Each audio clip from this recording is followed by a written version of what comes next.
श्री गुरुभ्यो नमः।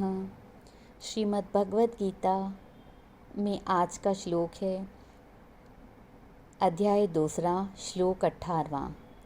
अंतवंत इमे देहा नित्यस्योक्ता शरीरिणः अनाशिनो अप्रमेयस्य तस्मायुध्यस्व भारत। आगे भगवान कहते हैं कि इस नाश रहित अप्रमेय यानी असीम नित्य स्वरूप आत्मा के ये सब शरीर नश्वर कहे गए हैं।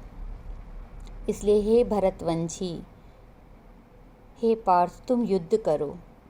भगवान कृष्ण वही ज्ञान विभिन्न तरीकों से अर्जुन को पुनः पुनः दे रहे हैं कि किसी भी प्रकार से अर्जुन समझ जाएं कि जो भी शरीर उनके समक्ष रणक्षेत्र में खड़े हैं वे सब अवश्य ही नष्ट होंगे, परंतु उन सब का स्वामी आत्मा कदाचित नष्ट नहीं होगा।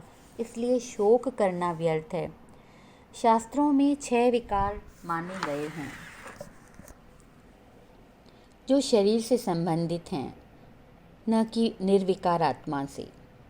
पहला है जन्म, दूसरा अस्थि और वृद्धपन, तीसरा विपरिणम, चौथा क्षय, तन नाश।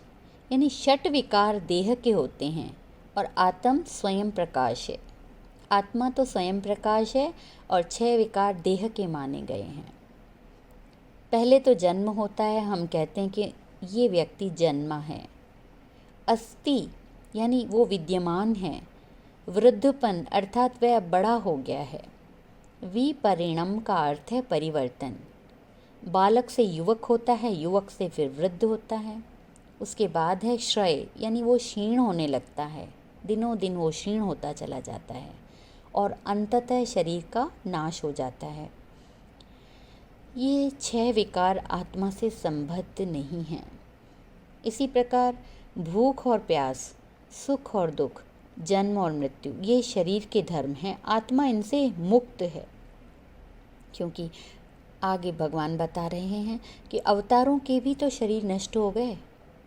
भगवान श्री कृष्ण ने अर्जुन को विराट स्वरूप भी दिखाया, लेकिन वो विराट स्वरूप भी स्थिर नहीं रहा। चाहे कोई कितने ही वर्ष देह को जीवित रखे तो भी आखिर उसका अंत आएगा ही। न केवल इन स्थूल शरीरों का जन्म मरण होता है, पर सूक्ष्म शरीरों, वायवी शरीरों, भूतों और प्रेतों आदि का भी जन्म मरण होता है। वे विवाह और अन्य उत्सव भी करते हैं और संतान भी उत्पन्न करते हैं, पर हैं सब अंततः नश्वर। जो पजो सो विनस है परो आज के काल, नानक हरि गुण गाए ले छाड़ सगल जंजाल। जो पजो सो विनस है परो आज के काल, नानक हरि गुण गाए ले छाड़ सगल जंजाल। आगे भगवान अर्जुन को समझाते हैं कि नश्वर शरीरों को मारने से तुम क्यों डरते हो या उनके लिए तुम क्यों शोक करते हो। उनमें जो आत्मा है वह तो किसी भी दशा में नष्ट नहीं होगी। जिन्होंने अभ्यास द्वारा इसे समझा है कि सब एक आत्मा ही है पर शरीर अलग अलग हैं, उनके सब संशय दूर हो जाते हैं। वे ही भगवान के सच्चे भक्त हैं। भगत, भगत का अर्थ ही है भयगत, भयगतः, जिनका भय नष्ट हो गया है।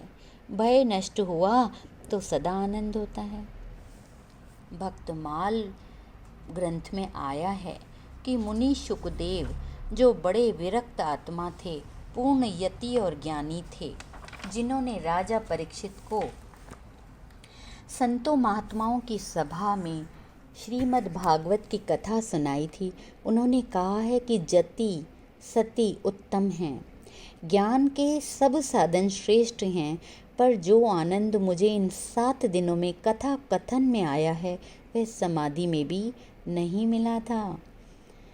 आगे भगवान कहते हैं कि जो सुख सत्संग और नाम स्मरण और भक्ति में है वह अन्य किसी दशा में नहीं।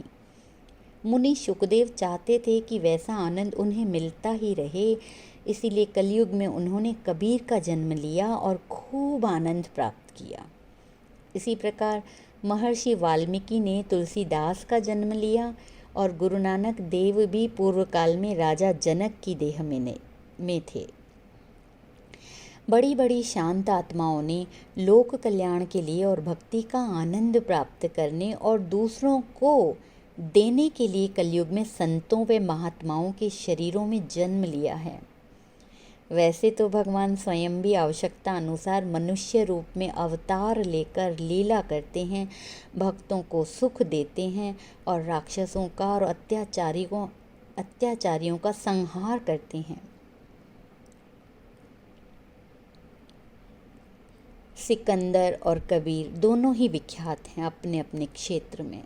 सिकंदर थे बड़े बादशाह और कबीर एक गरीब जुलाहे। परंतु भक्ति के प्रभाव की वजह से कबीर आज तक पूजित हैं। सिकंदर का नाम याद किया जाता है केवल उदाहरण देने के लिए कि इतना वैभवशाली भी खाली हाथ चला गया। भगवान कहते हैं कि निम्न जाति वालों ने नाम स्मरण द्वारा सुगति प्राप्त की और चारों दिशाओं में सुप्रसिद्ध हुए। शबरी भी तो निम्न जाति की थी पर गिनी जाती हैं महान भक्तों में। वाल्मीकि असल में एक अत्याचारी डाकू थे पर भक्ति के प्रताप से ऋषि हो गए और सहस्त्रों वर्ष पूर्व श्री राम अवतार की कथा उन्होंने रामायण के रूप में लिखी। भाई सदना भी कसाई थे, सेना भाई नाई थे, रविदास जी चमार थे और नामदेव छीपा थे। पर ये सब बड़े भक्तों की श्रेणी में गिने जाते हैं, पूजित हैं और इनकी वाणी भी गुरु ग्रंथ साहिब में उल्लेखित है। शेषनाग ने जब पृथ्वी को सिर पर धारण किया तब उन्होंने ईश्वर से शक्ति की याचना की और ईश्वर ने कहा, मेरे नए नए नाम जपते रहो, तुम कभी नहीं थकोगे। इस युग में आयु थोड़ी, शरीर दुर्बल, धन पदार्थ तुच्छ होता है, इसलिए केवल नाम का ही धन और बल काम आता है। गुरुजन ने भी कलयुग के लिए नाम, दाम और स्नान का उपदेश दिया है कि नाम जपो, यथाशक्ति दान पुण्य करो और तन और मन को शुद्ध रखो। एक बार किसी गुरु से शिष्यों ने प्रश्न किया कि संत जन इस संसार में किस हेतु से आते हैं और इस जगत में सबसे बड़ा धनवान कौन है? तो गुरुजी ने उत्तर दिया, सच्चा धनवान वही है जिसके पास नाम रूपी धन है। उनके आगे बड़े बड़े सम्राट भी झुकते हैं। इस संसार में संत जन भक्ति का प्रचार करने और उपकार करके पापियों को सन्मार्ग दिखाने के लिए आते हैं और वे जन्म मरण से परे हैं और केवल परोपकार के लिए ही देह को धारण करते हैं। ओम श्री परमात्मने नमः।